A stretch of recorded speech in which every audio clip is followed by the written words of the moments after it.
What are some steps that you can take right now to help ensure your financial future as a new teacher or as a veteran teacher? Because we all know, unfortunately, we don't make a whole lot of money just from flat teaching. We don't. Reality is we'll give more than we take. But there are some things that you can do right now, especially for my new teachers, to ensure that you have a great financial future. And that's what we're going to talk about today. Hi, I'm LaWanda Shields with 2 Cute Classrooms. And if you don't know where you are, this is my space for my fellow teachers, my veteran teachers, my homeschool moms, and or my homeschool dads. And today we're going to talk about some steps we can take to ensure that we are financially secure. So enough talking. Let's get right into this. I don't know what state you work in, but I work in the great state of Mississippi, and we get paid once a month. Well, I do. My school district gets paid once a month. And so it is very, very important that I budget. It's very important no matter what state you work in. Really doesn't matter what career you work in, whether you're a teacher, whether you're a mom or a dad. You're going to have to make sure that you are budgeting.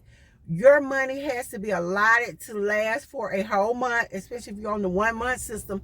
Or if you're getting paid every 2 weeks, you have to make sure you have a appropriate budget. And I'm not going to get really all up into the budgeting thing, but you have to keep up with how much money you make, how much money you bring home, and what you have to pay out.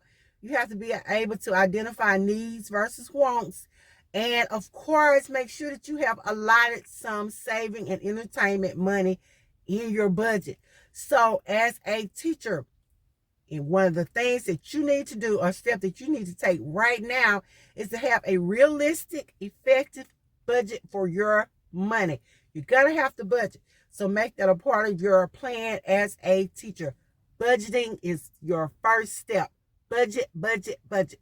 As I said earlier, I work in Mississippi where we only get paid once a month. So sometimes you can become guilty of not keeping up with your money the way you should. And I was guilty of this at one point in my life. I did not check my checking account often because I was like, hey, I get paid once a month. I put the money in once a month. I pay my bills once a month.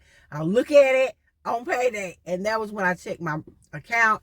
And that's really not the way you live. Of course, I was budgeting. I had a budget, but I wasn't really keeping track of my money. Of course, I had things that I would buy that would get off of the budget, that would get off track, those little indulgences. But you have to keep up with where your money is, where your money is going, and what your money is doing for you. So make sure you have a good plan for tracking your money. Don't be money ignorant. Know where your money is going. Know what you're doing with your money. Know if your money is working for you or if it's not working for you. So make sure you know about your money.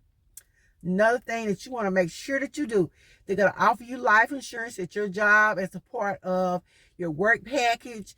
Make sure you get that life insurance, but make sure you also invest in your own personal life insurance and make sure it's whole life insurance. And the reason you need to make sure you're getting whole life insurance is because whole life insurance is going to be a value. It's going to be a cash value that you can borrow against later. Especially if you're a new teacher, you want to make sure that you're getting something that you can use if you need it to purchase that new home. I'm not going to say a car because cars are not as hard to buy as a house. So make sure that you get you some whole life insurance. Of course, it's going to cost more a month. You know, it's an investment, but it's going to pay you back later. It is an asset to you. So make sure that you get you some whole life insurance. One of the things that I wish I had known to do earlier in my teaching career, in life in general, was to invest my money. Make sure you're making investments. Invest your money.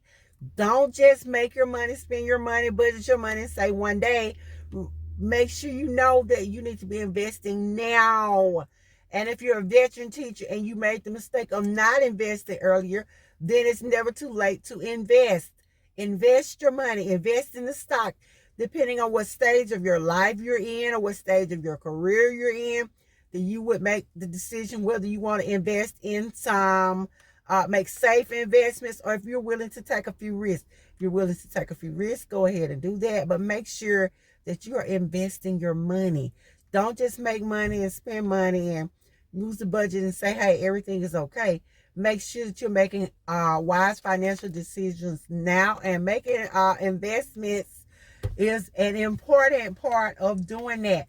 This is money that will build up over time, that will help build that little financial nest egg that you are going to need. Because as I said earlier, and everyone knows, teachers don't make a whole lot of money. So be sure that you're investing.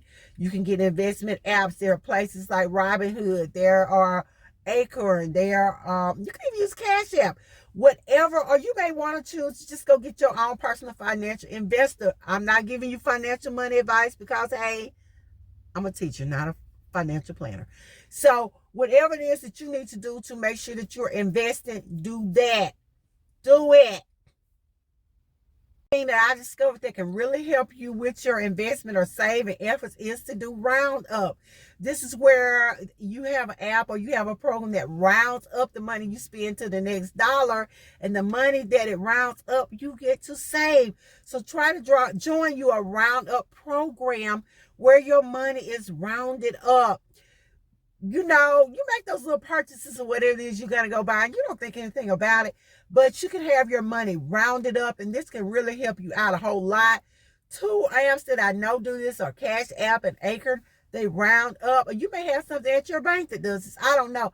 But make sure that as you're making your money as an educator, that you're using a round up program to help you save some of your money. Fortunately, as a new teacher, or even as a veteran teacher, you're not going to make a whole lot of money. So this has been me, LaWanda Shields with 2 Cute Classrooms, talking to you about ways in which you can save money as a new teacher. I'll see you guys in the next